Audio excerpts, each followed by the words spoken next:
All right, so today we are really diving deep into this book right here, Grit, The Power of Passion and Perseverance by Angela Duckworth. Yeah. I've got your notes and Yeah. highlights here. Right. And I have to say, some of these passages are really making me rethink things. It's a fascinating read. I think Duckworth really challenges this assumption Yeah. that talent is everything you know. She does, and it's funny because she opens the book with a story about herself Right. getting a MacArthur Fellowship, like the Genius Grant, Right. which is kind of ironic. It is ironic. When you think about it, because her whole point is that success is about more than just being a genius. Yeah, it's a great hook. Yeah.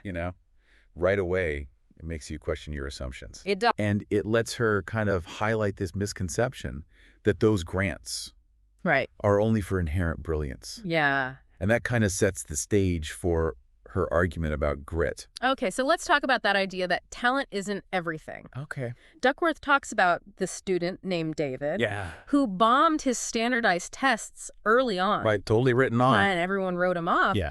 But he ends up acing calculus later. Exactly. It just shows how those early labels can be Misleading. so misleading. Yeah, and David's story reminds me of Scott Barry Kaufman, who's a psychologist who actually struggled in school Really? and was labeled as learning disabled. Wow. But, he found his passion was in music, Uh-huh.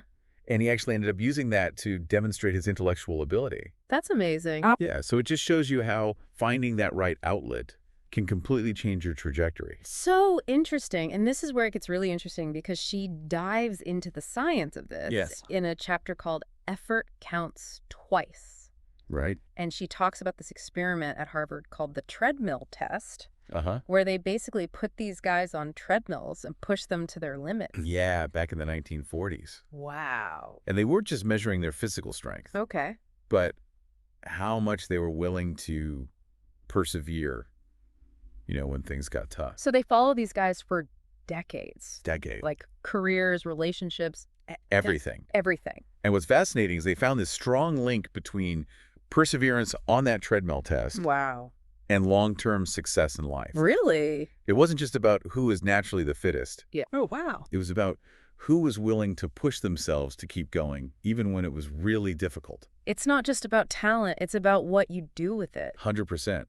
And Duckworth backs this up with all these stories of grit in action. Yes. One that sticks out to me is Jeffrey Gettleman, the journalist. Okay. Yeah. This guy's path to becoming the East Africa bureau chief for the New York Times. Amazing. It's mind-blowing. Yeah. He planned every step so meticulously. Oh, wow. Like from writing for his college paper to snagging internships at small-town newspapers. Wow. He was laser-focused on getting to the New York Times. And he knew he wanted to cover war stories. And he knew. He didn't just wait for the opportunity. Exactly. He sought out the experiences to get him there. Exactly. He embodies that whole idea of long-term vision. It's inspiring. And unwavering commitment. Yeah. Absolutely. It's so inspiring. Gettleman's story really highlights these two key ingredients of grit. Okay. Passion and perseverance. It's not just about working hard. It's about working hard on something that you really deeply care about. Oh, got it. But how do we even figure out what we're passionate about? Right. It's not always obvious. It's not always some sudden epiphany. Right. That bolt of lightning. Yeah. Sometimes it's about tapping into that beginner's mindset. Okay. You know how we were as kids. Yeah. Approaching things with that curiosity and that openness. Yeah. Without the pressure of being good right away. Right. And I think those small wins along the way, that's what fuels our motivation. I like that. And helps us kind of figure out what really resonates with us. And that's where perseverance comes in. Exactly. It's about sticking with it even when it gets tough. Yeah. And this is where Duckworth talks about deliberate practice. Yes. It's about pushing past your comfort zone. And that's not always easy or fun. Not always fun, no. And she makes this really important distinction between deliberate practice and flow. Okay. That feeling of being in the zone. Yeah. While flow is great, it doesn't always lead to growth. Oh. Deliberate practice is about intentionally tackling your weaknesses. Okay. Breaking down skills into smaller steps and constantly seeking feedback Wow. to improve. It's a workout. Yeah, it's like a focused workout for your brain. So we've got passion, we've got perseverance. Yeah. Duckworth says there's another vital ingredient, Yeah. purpose. She says that true grit comes from a place of wanting to make a difference. it's not just about what we're good at, Right. but how we use our strengths Yeah. and our perseverance Yeah. to contribute to something bigger than ourselves. I love that. And she has some incredible I stories guess. that illustrate this. Yeah. Like Kat Cole. Oh, yeah. Have you heard of her? What a story. She went from working at Hooters to becoming this high-ranking executive. Incredible. But what's even more inspiring is that her driving force wasn't just about climbing the corporate ladder. Right. It was about helping others, Yeah. which was a value rooted in her experience growing up in poverty. It's like that desire to make a difference really fueled her grit. Yeah. And Duckworth's research actually supports this. Yeah. She found that people with high grit weren't necessarily more focused on pleasure than anyone else, Okay. but they did have this significantly stronger drive to live a meaningful life Wow. that benefited others. That's powerful. Yeah, So it's about finding that connection between what we do and how it contributes to something exactly. bigger, right? And she uses this great analogy about bricklayers. Okay. One might say, I lay bricks, Okay. and another might say, I'm building a cathedral. Oh. Same job, Right. completely different perspective I like that. on its significance. That's a good analogy. Yeah. So, okay, we've got passion, Yeah. perseverance, Uh-huh. purpose. Yep. Duckworth adds one more essential element, What's that? hope. Hope. And she doesn't mean like wishing for the best. Right. She's talking about this deep-seated belief Yeah. in our ability to overcome obstacles. Right. That unwavering belief Yeah.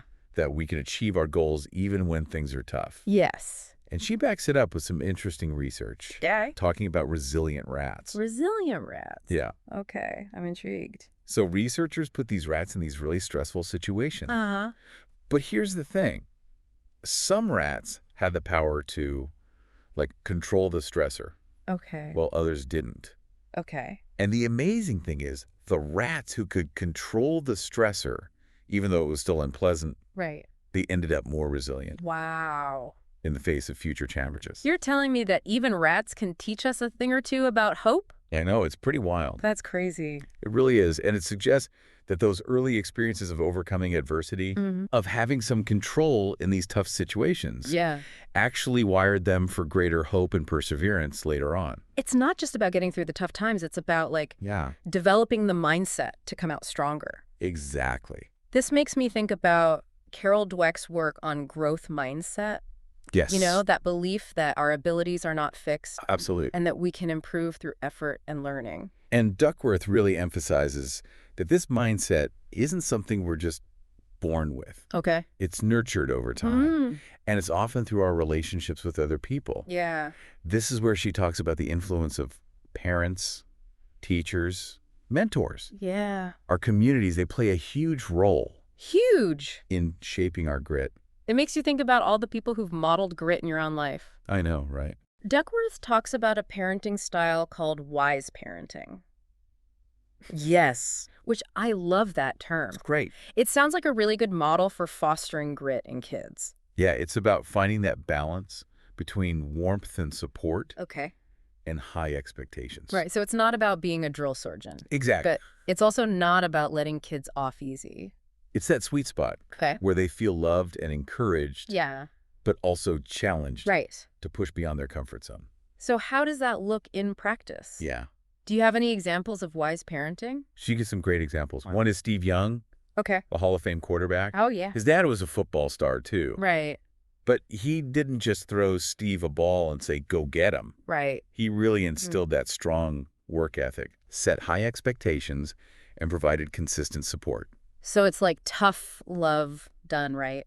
Exactly. Do you have another example? Okay, how about Francesca Martinez? Okay. She's a comedian and writer. Okay. She actually dropped out of high school Wow. with her parents' blessing Wow. to pursue her passion.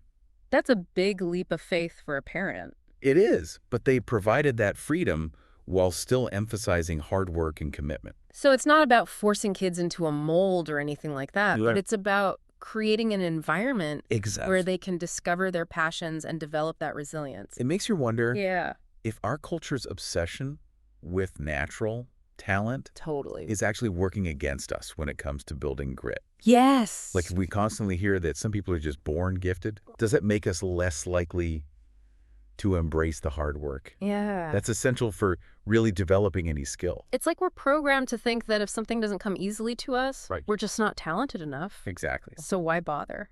And Duckworth kind of suggests that maybe we should be celebrating effort and perseverance. Yes. Just as much as we celebrate I love natural ability. It's like they say hard work beats talent when talent doesn't work hard. I love that. Duckworth talks about the importance of follow-through, Yes. and she highlights this research on students and extracurricular activities. Yes. Did you read about this? Oh, yeah. Where they said that students who stick with extracurriculars for several years, Yeah. even if they're not star performers, Right. are more likely to succeed later in life. Exactly. Yeah. It really drives home the point that it's not always about being the best.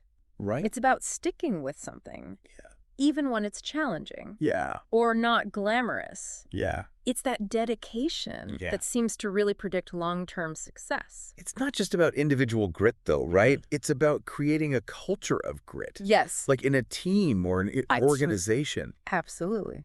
And Duckworth uses the example of the Seattle Seahawks Oh, yeah. under Coach Pete Carroll. Love Pete Carroll. They're known for their intense work ethic and this belief that anyone can contribute, Yeah. regardless of their background or perceived talent. It's really inspiring. It's like building an environment where everyone feels empowered to push themselves Yes. and learn and grow together. Absolutely. And where those qualities are valued. So to answer my earlier question about how to build a culture of grit, Yes. it seems like it's about creating that space where hard work, perseverance, Yes. and a growth mindset are celebrated Exactly. and rewarded. Absolutely. Okay, so how do we take all of this and apply it to our own lives? That's the question, right? Does Duckworth give us any practical tools or strategies She does. for cultivating more grit? Give us the good stuff. Right. Like, how can we actually do this? How can we cultivate more grit? Duckworth offers a lot of great advice, Okay. but one of the most practical takeaways Okay. is this thing she calls the hard thing rule. Okay. It's this simple Okay. but really powerful framework that Yeah. she actually uses in her own family Okay. to nurture grit in her kids. Okay. I'm intrigued. Break it down for me. The hard thing rule. Okay, so it's got 3 parts. Okay. First, everyone in the family, Okay. and that includes mom and dad, Okay. has to pick a hard thing, All right. something that requires deliberate practice, Okay. something that they really want to get better at. Okay. Could be anything. Yeah. Playing an instrument, Uh-huh. learning a new language training for a marathon. I like that it starts with everybody, not Yeah. just the kids. Exactly. Okay, what's next? Rule number 2, no quitting halfway through. Oh. You have to stick with your hard thing Okay. for a set amount of time, Okay. whether it's a season, a semester, or a whole year. Gotcha. The idea is to build that commitment muscle, Right. Okay. to Yeah. teach ourselves and our kids the value of follow-through. That makes sense. I feel like we live in a world of instant gratification. Yeah. So it's so easy to just give up when things get hard. It is. What's the final rule? This one's important. You get to pick your hard thing. It Okay. has to be something you're genuinely interested in, Okay. not something that's forced on you. I see. Duckworth's point is you're nurturing intrinsic motivation. Yes. That fire that comes from Well, within. it's like the Lego sets that we were obsessed with as kids. Exactly. You spend hours on it because it's fun for you. Because you want to. Yeah, exactly. Yeah. So the hard thing rule is all about finding that sweet spot between challenge and genuine interest. Well, 100%. Okay. 100%. So if we had to distill all of Duckworth's wisdom Okay. into one key takeaway for our listeners, what would it be? Ooh, that's a good question. I think the biggest takeaway is that grit isn't about being superhuman or some rare breed. Okay. It's about cultivating those skills and habits Yeah. that allow you to pursue your passions Uh-huh. with resilience and unwavering determination. I love that. It's about embracing those challenges, Yeah. learning from the setbacks, and never giving up on the things that truly matter to you. So it's about finding that hard thing. The Yes. thing that lights your fire Find that thing. and committing to it day after day, Yeah. year after year. Yes. Not because it's easy, but because it's meaningful. Meaningful. Yes, and surrounding yourself with people Yes. who believe in you and challenge you to grow Absolutely. and adopting that growth mindset. So, Believing that you can always learn, always improve, and always become a little bit grittier, love it. no matter where you are in your journey. 100%. Duckworth doesn't pretend to have all the answers, Nope, and neither do we. we don't. But if this deep dive has inspired you to find your own hard thing Yes. and embrace that messy, Yes. beautiful journey Beautiful. of getting better at it, then we've done our job. We did it. Until next time, keep exploring, Keep going. keep learning, and keep on getting gritty.